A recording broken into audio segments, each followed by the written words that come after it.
Hello everyone, my name is El Parnaso, and for today's video I'm gonna share a Master Duel Yummy secret no one tells you. So don't forget to leave a like, to subscribe, and to share the channel with your people so we can grow. The thing that I want to discuss here is why you should not play Moon of the Closed Heaven. So let's talk about it, because I know that sounds crazy, right? Two monsters becoming the Requiem and blah blah blah. It's all crazy shit. Oh, however, the thing that it matters in Yu-Gi-Oh is that no card ever has a value by itself and by individual interpretation. Every card will have the value in the environment that you are playing it with the deck that you are using it. So in the case of Jamie Fiensmith, I understand that the Moon of the Closed Heaven is a great bridge because of how the Jammy cards can create a lot of different monsters and besides their Jammy circulation, and therefore you can just make the Moon and go to the Fiensmith shit, right? The thing is that specifically in Yami Fiensmith, you already have a bridge from the Yami to the Fiensmith, which is the Reprodocus. And I know, technically the Reprodocus asks for 3 monsters instead of 2 monsters, and when you see it like that, the Moon of the Closed Heaven is a lot better, right? However, you need to see what value the cards that you are playing is actually giving it to you. And in this case, the Moon of the Closed Heaven only fulfills the purpose of being a bridge from the Yami to the Fiensmith. Because let's be real, if you are putting a monster on the field with this deck, it won't be a Bestial, it won't be a Nibiru, it won't be a Fidraulis Harmonia, you get my point, right? The monsters that you are putting on the field are going to be just either the Yamis, the Fiensmiths, or the Sky Strikers package. Even when you are making normal summon a hand trap, that hand trap most likely is being normal summoned, so you can make Almirage. And you go for the Yami lines, not the Moon of the Closed Heaven line. Now, why is this important? Because yes, Reprodocus asks for one more monster, but Reprodocus can fulfill more purposes that the Moon of the Closed Heaven. One of the main purposes that Reprodocus can fill, besides being a bridge, is the combo to make High Caesar untargetable. And you need to remember, the most popular decks that you are going to face in Master Duel will be Kultun, and will be the Branded. So if these two are the most popular decks that you are expecting, it is very obvious that one of the most popular cards that you are going to face is Fallen and the Virtus.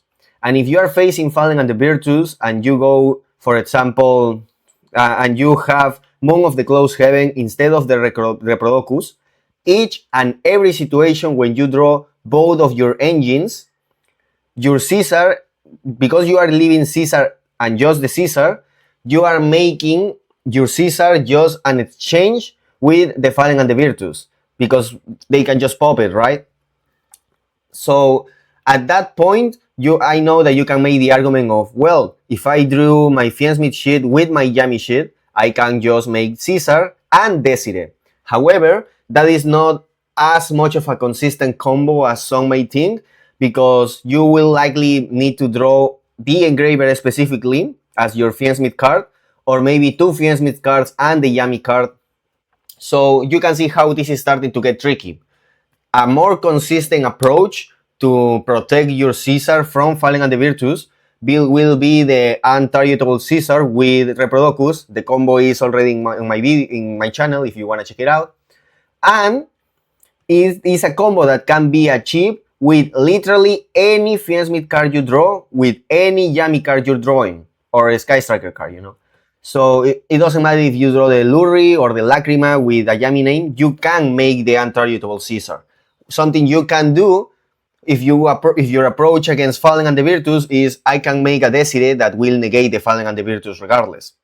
So also, if you're playing decks like Branded or Kultuns that are expecting a lot of mirrors, there is a big chance that they may play Super Poly. You don't know if they're actually going to play Super Poly, but leaving the Desire will always put you in that risk of losing your Yami Synchro and the Desire. So why are you risking yourself in the consistent combo approach against to negate Fallen and the Virtus and the possibility of getting Super Poly when you can just make the Caesar untargetable, right?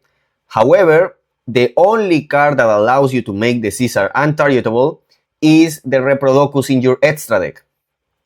Therefore, because of these two purposes that Reprodocus fulfill, being a bridge and make the Caesar untargetable, you can see how the Moon of the Closed Heaven is starting to get behind.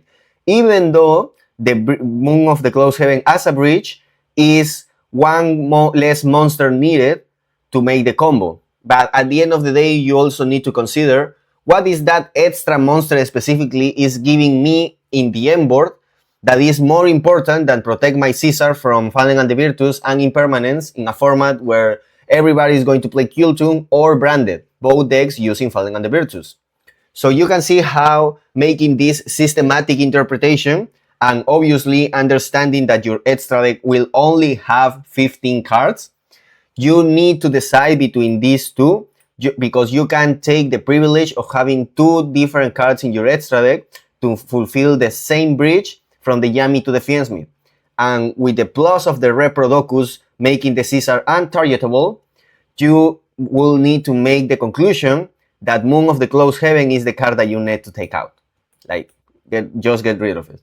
Because at the end of the day, you still need to put the Yami cards, even the Desire here, the Herald, in Master Duel you will have two Snatches, so that is one more space. So you can see how Moon of the Closed Heaven, even though sounds crazy to take it out, is something that you really need to do in order to make the deck the most optimal possible, because the Reprodocus is just better by the plus of the Caesar being untargetable. And also you need to consider that a lot of the scenarios realistically when you're playing Yami or making your Yami combo, when you are making two effect monsters on the field, is when you are already in a situation when you can put 3 or 4. So the situations when Moon of the Closed Heaven will be summonable are almost always the scenarios when the Reprodocus is summonable too, with the plus of, again, a more consistent combo to approach one of the most popular cards that you need to face in the Master Duel meta, right? Especially when you consider that Master Duel is only one single, so the non-engine being effective against you, it hurts a lot more than in a Yu-Gi-Oh match, in a Yu-Gi-Oh TCG match, because yeah, you can get hit by something in single 1, but then you can prepare now that you know your opponent's deck in single 2 and single 3, right? That is not happening in Master Duel. Your single 1 is all you're going to get. So Caesar is a boss monster that whenever is available to be protected and resolved against decks like Kultun and the Branded, when they have Branded Fusion, when they have Kultun Synchro, when they have Synchro Overtake, when they have Kultun Q, when they have like the Falling of the White the Falling of the White Dragon, etc. You can see how the Caesar is a very valuable interaction to protect and to guarantee it will resolve as much as you can in a single 1 format. So this is the secret, the Yami secret, the Master Duel Yami secret that I wanted to share with you in this video, because Moon of the Closed Heaven is not a good approach for the Master Duel environment right now if you are deciding to play Yami Fiendsmith in there, because of the things that I just told you. Reprodocus at the end of the day is just better. So if you enjoyed the video, leave a like, leave a subscribe, and share the channel with your people. And I'll see you tomorrow. Bye bye.